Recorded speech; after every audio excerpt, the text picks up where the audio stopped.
I know a lot of people are telling me, hey, you can wheelie it, doing your braking and stuff. And so far so good. I'm seeing that the bike wheelies better on second gear. See, like that. After pulling over, getting some food in the belly, and now I'm ready, boy.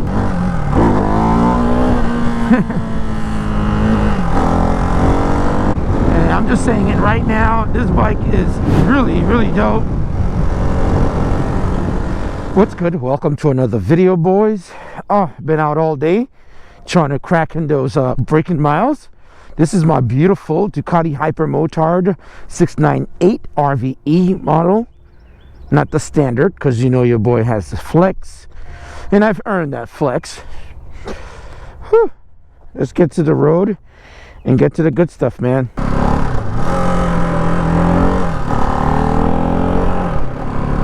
There, 170. Alright, boys, we're just gonna be booking it. I want to get back home, hang out, and kick back. I'm 300 miles in on the Hypermotard RVE, and I'm just saying it right now, this bike is really, really dope.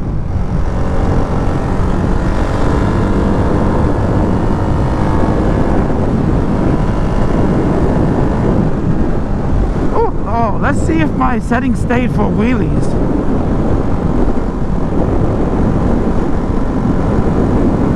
ABS 2. Yeah, it stayed. Okay. I'm probably going to turn wheelie control off completely, but down the line.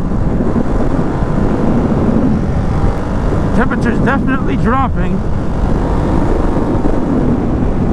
But I had a really great day, man. It was planned out for about 200 miles. I ended up clocking about 250 miles. I had done 100 miles on my previous run, and figured I'd hyper focus and get this braking mile done so I can start enjoying the bike as it's intended to. And this is somewhat of a semi-controversial topic, breaking in a motorcycle. So I guess before we get into that, we might as well talk about what is braking in a motorcycle. Why do you brake in a motorcycle? So, you know, you basically work your gearbox and go up and down the RPMs. It's really the seal. You wanna make sure they're not rubbing against the inner part of the engine. So slowly working it in, making sure everything is seating properly. So hence why you do a softer braking. But this bike is definitely fast for what it is, by the way, guys. It floats nice, man.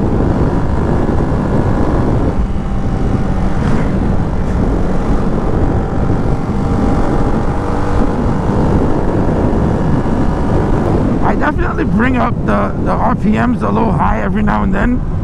Not so much so that the bike is like at the very peak of the RPM gauge. What I do is as the bike gets a little warmer, I start climbing the rev range a little bit, not keeping it there, but then, you know, not keeping it there completely, but really working through the range and shifting the gears. So that's what I've been doing with it. I've wheeled it a little bit, not enough. I know a lot of people are telling me, hey, you can wheelie it, doing your braking and stuff, but I just feel like that's a load on the engine that doesn't need to be, if you don't have to, really. And to be honest, I am in no rush to getting the bike in wheeling spots yet. I gotta start building the confidence. I gotta start building, you know, comfort. And so far so good. I'm seeing that the bike wheelies better on second gear. See, like that. And that's not really a big clutch up or anything like that, but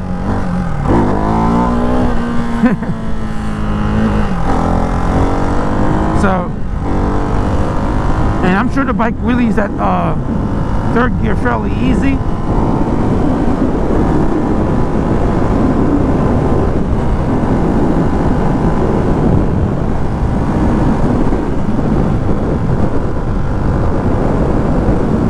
definitely a smooth bike, man. Smooth ride. Wow. Getting some lunch, it was exactly what I needed. I was feeling a little bit sluggish, and after pulling over, getting some food in the belly, and now I'm ready, boy.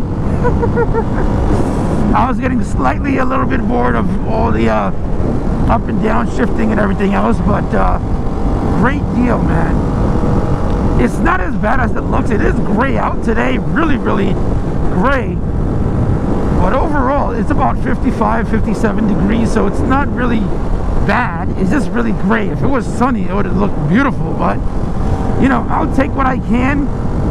We're actually in the beginning of spring. I would like for the bike to be completely broken in, completely worked through, you know, doing the oil change, having Ducati do the inspection on the bike, you know, have all that stuff be done before the season start, and then be ready for everything. So hence why you're seeing me working the bike in the cold.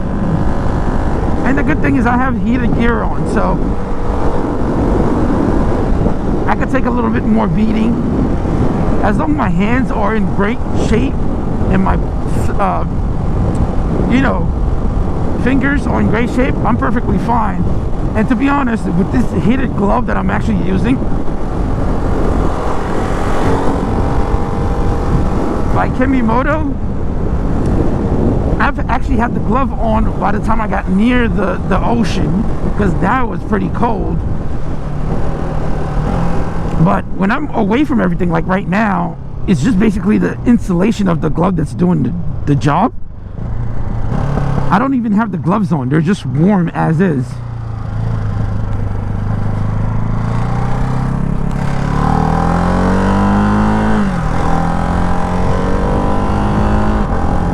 I love the quick shifter on this thing here, guys. It's super, see that? Zero chassis disruption. It just does it. It's better than my Street Fighter V4S.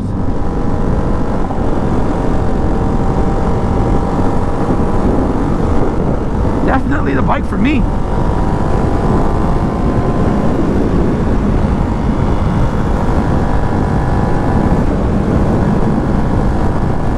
The bike is fast, and it will hit, you know, the numbers if you needed to.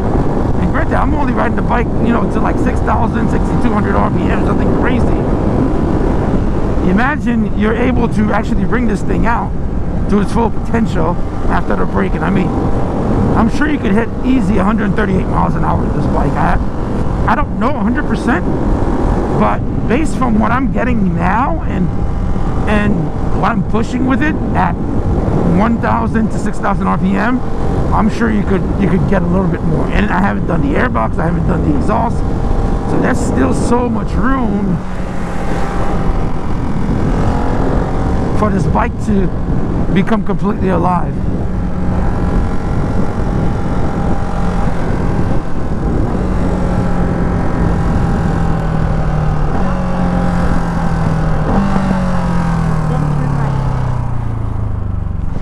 I did turn down my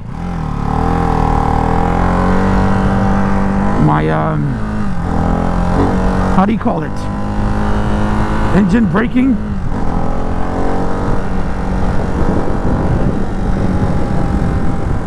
Because I'd like the bike to be a little bit more freer when I'm going, so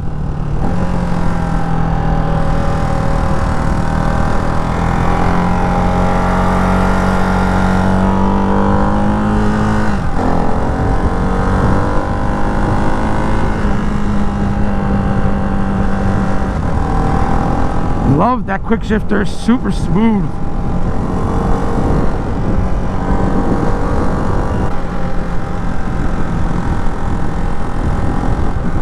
Come on, lady.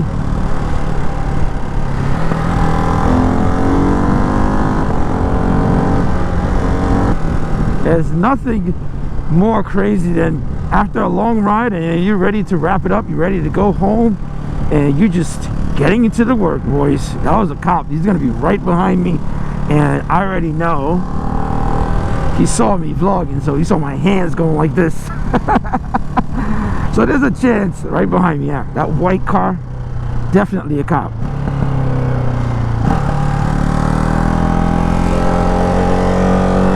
Let's see if I get the good old pullover route.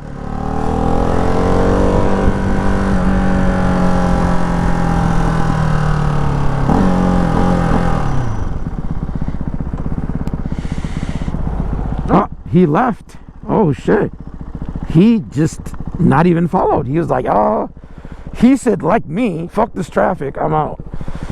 Which I would have loved to do, but you know,